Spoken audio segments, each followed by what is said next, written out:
அம்பேத்கர் புத்தக திருவிழா வந்து விஜய் அவர்களும் ஆதரவு அர்ஜுனான்னு சொல்லிட்டு ஒருத்தரும் வந்து பார்த்தீங்கன்னா திருவிக்காவிலேருந்து வந்து பார்ட்டிசிபேட் பண்ணியிருந்தாங்க.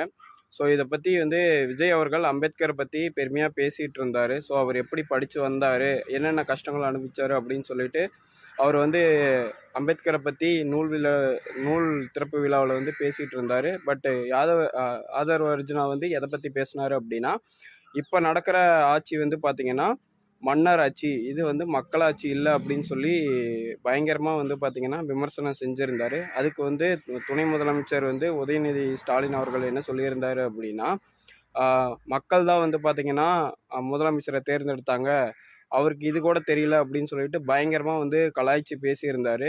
இவர் வந்து பார்த்திங்கன்னா ஆதரவு அர்ஜுனா வந்து பார்த்திங்கன்னா பேசினதுக்காக வந்து இப்போ கட்சியை விட்டே தூக்குற நிலமையில் இருக்கார். ஸோ எனக்கு தெரிஞ்சு அவர் வந்து கட்சியில் வந்து நீடிக்க மாட்டார்னு நான் நினைக்கிறேன். ஸோ இந்த விஷயம் பயங்கரமாக வைரல் ஆகிட்டுருக்கு.